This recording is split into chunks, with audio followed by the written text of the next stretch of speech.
과거 예루살렘 성전 북쪽에는 양문이라고 불리는 출입문이 있었습니다. 사람들은 이곳에서 제사에 사용할 양을 구매해서 성전으로 들어가곤 했죠. 그 문 옆에는 베데스다라고 하는 이름의 연못이 있었습니다. 이 연못에서 특이한 현상이 가끔 발생했습니다. 연못 안에서 이따금씩 물이 솟구쳐 오르는 현상이 바로 그것이었죠. 아마 오늘날이었다면 많은 사람들이 그 현상에 대해서 과학적인 원리 같은 것들을 찾아내었을지도 모릅니다. 근데 용솟음이라고 불리는 현상이 과학적으로 왜 일어나는지를 설명하거나 혹은 이 못이 있는 집안에 간헐천이 있다더라, 그렇다더라, 이런 식으로 그런 여부를 조사했을지도 모를 일이죠. 그러나 당시 사람들은 이러한 과학적 지식을 가지고 있지 않았고, 그렇기에 그들은 이 현상에 대해서 이렇게 결론을 내립니다. 이건 우리 눈에는 보이지 않지만 천사들이 물속에서 움직이는 것이구나. 그리고 이러한 사람들의 이해는 베데스다에 대한 한 가지의 전설을 만들어내죠. 천사가 이 연못에 가끔 내려와서 물을 움직이게 하는데 그 직후에 가장 먼저 이 연못에 들어가는 자는 어떤 병에 걸렸던지 낫게 된대. 이러한 전설을 말이죠. 아마 이런 이야기를 오늘날 우리가 들었다면 헛소문이나 미신이라고 치부했을 것입니다. 일반적인 시선으로 보기에 이러한 전설은 말 그대로 허황된 전설이었기 때문이죠. 그러나 놀라운 것은 이 허황된 전설을 믿고 많은 사람들이 이 베데스다 연못을 찾아왔고 수많은 병자들이 이 베데스다 연못에 머물렀다는 사실입니다. 어떻게 이런 일이 가능했던 것일까요? 제가 드라마를 많이 챙겨보는 스타일은 아닌데 제일 최근에 넷플릭스를 통해서 챙겨봤던 드라마가 슬기로운 의사생활이었습니다. 대학 병원의 의사들의 소소한 일상을 그린 드라마였는데 주인공들이 각 담당하는 각각 병원의 분과들에서 일어나는 여러 가지 사건들이 매화마다 에피소드 형식으로 소개되었습니다. 그 중에서도 특별히 인상 깊었던 것은 산부인과의 에피소드들이었습니다. 저는 그때 산부인과 에피소드들을 보면서 아이를 임신하고 아이를 출산한다는 것이 정말 당연하게 여겼던 것들이 정말 당연하지 않을 수도 있다라는 사실을 알게 되었습니다. 우리 모두가 겪는 과정이었기 때문에 쉬워 보이고 또 저도 나이가 들면 결혼하고 아이를 낳겠구나 라고 막연하게 생각했던 그 과정이 누군가에게는 결코 당연하지 않으며 정말 절박한 것일 수도 있다는 것을 그 드라마를 통해 느낄 수 있었죠. 그리고 동시에 그런 과정들이 당연하다고 생각했던 나에게 누군가가 임신과 출산의 과정이 정말 힘들었다라고 털어놓는다면 내가 그것을 결코 공감할 수 없었겠구나라는 생각 역시 할 수밖에 없었습니다. 우리는 너무나 많은 것들을 당연한 것이라고 여기며 살아갑니다. 그렇게 그러한 우리의 시선에 이 베데스다 앞에 모인 사람들의 모습은 이해가 되지 않을 수도 있습니다. 그러나 이들이 오죽하면 이 베데스다 앞에 모였을까 하는 생각을 해볼 수는 있을 것입니다. 베데스다에 모인 이들의 면면이 어떠한가요? 성경은 베데스다에 많은 병자, 맹인, 다리 저는 사람, 혈기 마른 사람들이 누워 있었다라고 기록하고 있습니다. 이들에게 있어서 우리가 황당한 전설이라고 치부해버릴 이 베데스다의 전설은 그들이 붙잡을 수 있는 마지막 지푸라기, 한 줄기의 신락 같은 희망이었을지 모를 일입니다. 그들은 오랜 시간 병을 앓아왔던 사람들이었습니다. 여러 가지 많은 방법들을 써보았음에도 불구하고 그들에게 평범한 삶, 건강한 이의 삶은 주어지지 않았습니다. 대신에 아무것도 할 수 없다는, 다른 이들과 같아질 수 없다는 무력감만이 그들에게 주어졌습니다. 건강한 자들, 평범한 일상을 살아가고 있는 자들은 결코 공감할 수 없는 무력감이 그들을 지배하고 있었습니다. 그렇게 그들은 이 베데스다에 온 것입니다. 그들에게 주어지는 한 줄기 희망이 바로 그곳에 있었기 때문이죠. 그 연못가에서 그들은 언제 나타날지 모르는 그 현상, 물이 솟아오르는 그 현상을 하염없이 기다렸습니다. 그렇게 하염없이 기다리다가 아마 옆에 있는 이들과 이야기를 나누기도 했겠죠. 베데스다는 이런 절망에 빠져 있는 이들이 모인 곳이기 때문입니다. 그렇게 서로 대화를 나누면서 그들만이 느낄 수 있는 위로를 받기도 했을 겁니다. 동병상련의 마음이죠. 서로의 인생 이야기, 어쩌다가 어쩌다가 이곳까지 오게 되었는가 하는 이야기들도 나누면서 아마 서로를 위로했을 겁니다. 그러나 비극적이게도 그들은 서로가 온전히 기댈 수 있는 품이 될 수 있는 존재들은 아니었습니다. 그들은 서로의 아픔을 이해해 줄 수 있을지는 몰라도 만약 연못에 물이 솟아오른다면 가장 첫 번째로 연못 물에 몸을 담그기 위해서 서로를 밀치고 서로를 경쟁해야 하는 경쟁자였기 때문입니다. 남보다 먼저, 다른 사람 말고 내가, 이것이 베데스다에 모인 이들의 생각이었습니다. 결국 그들에게 가장 안타까운 것은 자신의 인생이었고 자신의 인생을 챙기는 것조차도 버거운 사람들이었습니다. 결국 내 인생을 구원하는 것이 그들에게 있어서 가장 중요한 거니까요. 이것은 그들이 마지막 희망이라고 붙잡은 베데스다의 현실이었습니다. 베데스다는 어떤 병이든 낫는다라는 희망의 메시지를 품고서 많은 이들을 유혹했습니다. 하지만 그런 베데스다에 너와 내가 함께 살 수 있는 길은 없었습니다. 절박한 이들이 모인 이 베데스다의 현실이 그저 다른 세상의 이야기로만 느껴지지 않는 이유는 그들의 현실이 오늘날을 살아가는 우리의 현실과 너무도 닮아 있기 때문입니다. 유명한 인도 영화 중에 새 얼간이라는 제목의 영화가 있습니다. 이 영화는 이제 인도의 카이스트라고 할 수 있는 ICE라는 대학에 입학한 3명의 청년들의 이야기를 다룬 영화입니다. 영화의 초반에 ICE의 총장인 비루라는 인물은 학생들을 불러 모아서 이렇게 말합니다. 인생은 레이스다. 너희 중에 달에 2번째로 도착한 사람이 누군지 아는 사람이 있나? 그는 학생들에게 끊임없이 경쟁하게 강요하고 좋은 성적을 받는 것에만 집중하라고 말했습니다. 그리고 주인공 란초라는 인물이 전교에서 1등을 했을 때 그의 절친한 친구였던 라주라는 인물이 이렇게 말을 합니다. 인간의 마음에 대한 좋은 교훈을 배웠다. 친구가 낙제를 하면 눈물을 흘리지만 친구가 1등을 하면 피눈물을 흘린다. 저는 영화의 이런 대사들이 우리가 살고 있는 현실의 모습을 너무도 잘 보여주고 있다고 생각했습니다. 이 시대의 많은 이들이 성공을 향해 레이스를 펼치고 있습니다. 1등만 기억하는 이 세상은 우리에게 그 성공만이 참된 희망이며 유일한 소망이라고 가르칩니다. 그러나 그 길을 쫓는 이들이 너무나 많기 때문에 그것을 취하는 이들은 극소수입니다. 그 소수에 들지 못한 이들은 라주의 대사처럼 피눈물을 흘리게 되는 것이죠. 더 큰 절망에 빠지게 되는 겁니다. 베데스다에는 희망이 있습니다. 실제로 베데스다가 사람들의 병을 치료해 주었는지 여부를 떠나서 베데스다에 모인 그들에게 있어 이 베데스다의 전설은 유일한 희망이었습니다. 그렇게 그들은 그 유일한 희망에 매달렸습니다. 그 희망만을 계속해서 바라봤습니다. 그 희망을 얻는 것이 결코 쉽지 않다고 해도, 그 희망이 불완전한 희망이라 해도 그들은 그것을 포기할 수 없었습니다. 그리고 그 신락 같은 희망은 그들을 더욱 고통스럽고 더욱 절망스럽게 만들었습니다. 본문 속 38년 된 병자 역시 마찬가지의 상황에 놓여 있었습니다. 그 역시 자신에게 남은 유일한 희망을 붙잡기 위해 계속해서 이 베데스다에 머물러 있는 사람이었습니다. 그러한 그에게 예수님이 찾아오셨습니다. 그림을 한번 그려보시면 좋을 것 같아요. 베데스다가 있고 그 병자는 그 베데스다만 바라보고 있습니다. 언제 물이 솟아오를지 모르니까요. 언제든지 그 물이 솟아오르면 달려나가기 위해서 그곳에 자신의 유일한 희망이 있기 때문이죠. 그리고 그 베데스다 연못만 바라보고 있는 그를 예수님께서 찾아오셨습니다. 그 예수님께서 오셔서 무엇을 했나요? 6절 말씀입니다. 함께 읽어보면 좋을 것 같아요. 함께 읽겠습니다. 예수께서 그 누운 것을 보시고 병이 벌써 오래된 줄 아시고 이르시되 내가 낫고자 하느냐. 예수님께서 어떻게 하셨죠? 보시고 아시고 이르시되. 예수님께서 이 병자를 찾아오셔서 가장 먼저 하신 일은 그 병자의 고통스러운 현실을 보시고 그 병자의 가장 큰 문제인 오래된 병이 있음을 아신 것입니다.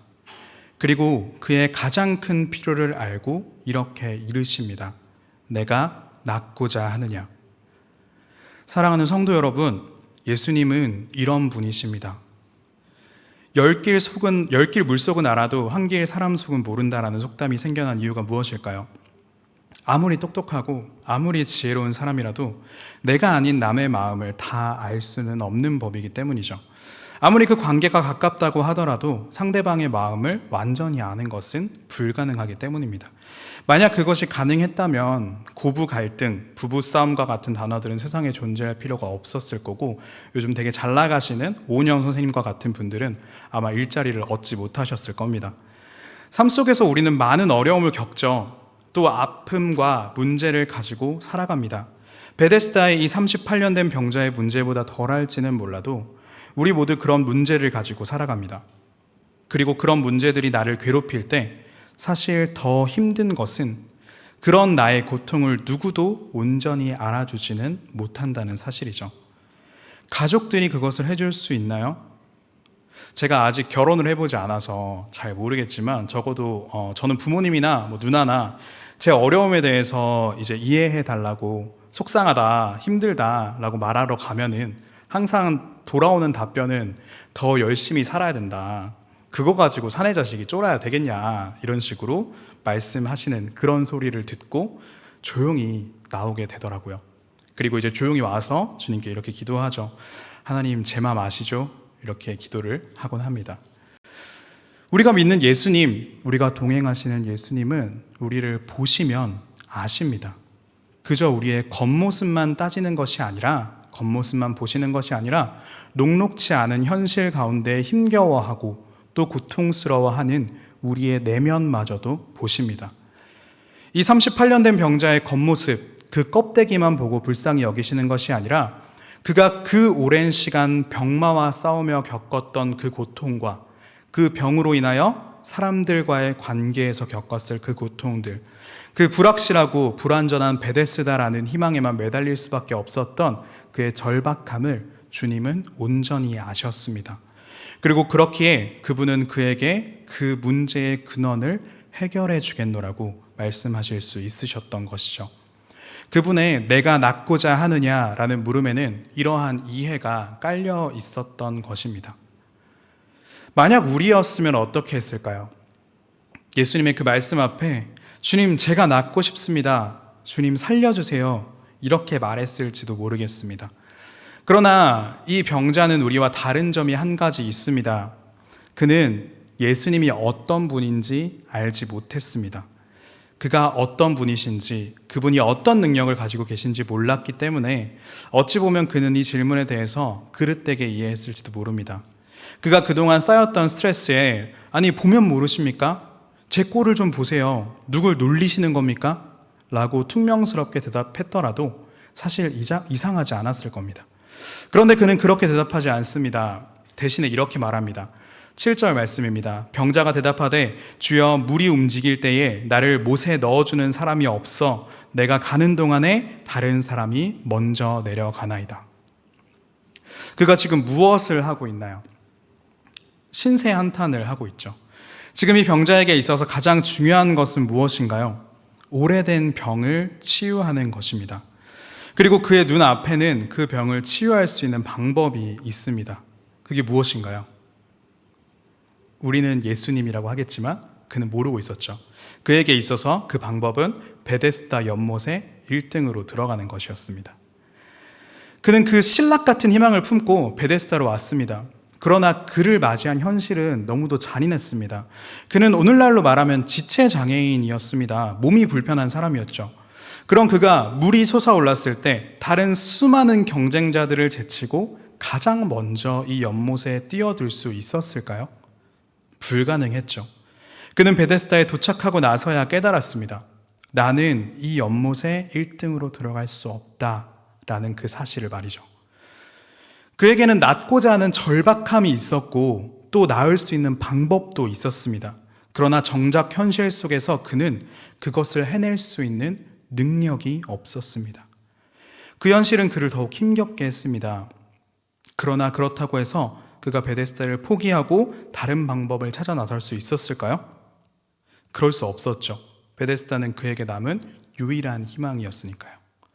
그래서 그가 결정한 방법이 이런 것입니다. 7절에 나온 그의 대답에 숨겨진 의미가 무엇으로 보이시나요? 물이 움직일 때에 나를 못에 넣어주는 사람이 없습니다. 그러니 혹시 선생님께서 저를 저 물속에 넣어주실 수 있으십니까? 혹시나 있을지 모를 요행, 그것만 바라보고 있는 것이 이 병자의 현실이었습니다.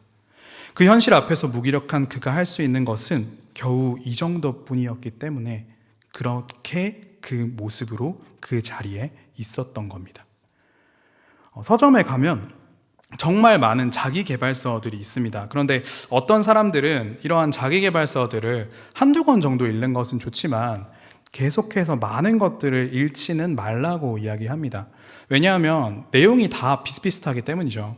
나를 관리하고 나를 더 나은 사람으로 만드는 방법은 사실 특별하지는 않습니다. 우리가 쉽게 생각할 수 있는 것처럼 더욱 성실하고 더욱 열심히 살아가는 거죠. 수능 만점을 받으려면 어떻게 해야 되는지 혹시 알고 계신가요? 어렵지 않죠? 네, 여러 만점자들이 TV에 나와서 이야기하죠. 교과서 위주로 꾸준히 공부하고 공부한 내용을 다 기억하면 됩니다. 쉽죠? 다 기억할 수 있으신가요? 아마 전국에 있는 학생들 중에서 이 방법을 모르는 사람은 없을 거예요. 그러나 이 방법을 아는 모두가 이 방법대로 해서 수능 만점을 받을 수는 없습니다. 우리 인생에 있어서도 마찬가지입니다. 우리가 품고 있는 그 목표점, 우리가 품고 있는 그 성공이라는 결과를 달성하기 위해 우리는 계속해서 나아갑니다. 우리는 그것을 이루기 위해 어떻게 해야 하는지도 사실 알고 있습니다. 방법론도 분명히 가지고 있어요. 하지만 말이죠, 아는데 안 됩니다. 그리고 그 지점에서 우리는 주저앉습니다. 결국 포기하게 되는 거죠. 그리고 요행을 바라게 되죠. 혹시 모를 대박에 인생을 걸기 시작합니다. 혹시나 누군가 나를 도와주어 저 목표 지점, 저 베데스다 연못에 나를 던져주지 않을까? 이렇게 요행을 바라고 있는 38년 된 병자처럼 많은 사람들이 녹록지 않은 현실 속에서 불분명한 무엇인가를 붙잡고 그것에 매달리죠. 그러나 다른 선택은 하지 못합니다. 다른 희망이나 다른 방법을 선택하지 못합니다. 내가 알고 있는 그 유일한 희망이 그 방법뿐이기 때문이죠. 내 주변의 모든 사람들이 그것이 유일한 희망이라고 말하고 있기 때문이죠. 내가 그것을 쫓지 않으면 그것을 뺏기는 현실이 우리의 눈을 가리게 되는 겁니다. 그런 절박한 병자가 오늘 본문 속에 있습니다. 그가 그 방법을 실천할 능력이 없다는 사실을 알고 있음에도 불구하고 다른 희망이 없기에 그 지푸라기 같은 희망을 놓지 못한 채 혹여나 누군가 자신을 도와주지 않을까, 예수님께 혹시 당신이 나를 저기로 데려다 주실 수는 없습니까? 라는 그 마음을 은근하게 내비치고 있는 것입니다. 그런 그에게 예수님께서 이렇게 말씀하십니다. 8절 말씀입니다. 예수께서 이르시되 일어나 내 자리를 들고 걸어가라 하시니. 이것은 정말 그가 생각하지 못했던 말씀이었습니다. 그는 그동안 베데스다라는 희망을 품고 살았습니다. 그것 외에는 다른 방법은 생각하지도 못했던 그에게 새로운 희망이 찾아온 것입니다. 그가 그동안 맹목적으로 바라보고 맹목적으로 쫓아갔던 그 문제가 마침내 그 고통, 그 방법이 아닌, 베데스다라는 방법이 아닌 자신이 한 번도 상상한 적 없던 새로운 방법으로 그 고통의 문제가 마침내 해결된 것입니다. 그 방법은 다름 아닌 예수 그리스도였습니다. 예수 그리스도, 그분의 말씀이었습니다. 그 말씀으로 인하여 그를 절망케 했던 삶의 문제는 해결되었고, 그 말씀으로 인하여 그의 삶은 새로운 희망을 찾게 되었습니다. 그는 마침내 예수 그리스도라는 새로운 희망을 통해 구원받을 수 있었습니다. 사랑하는 성도 여러분, 오늘 말씀 앞에서 우리의 삶의 모습이 어떠한지 돌아보길 원합니다. 우리가 삶을 살아간다는 것은 결코 쉽지 않습니다. 때때로, 아니 조금 더 자주 우리의 삶에는 실패가 찾아오고 또 절망이 찾아옵니다. 이 녹록지 않은 현실 가운데 절망하지 않고 낭망하지 않고 살아간다는 것은 결코 쉽지 않은 일입니다. 그렇게 사람들은 저마다의 희망을 품고 살아갑니다.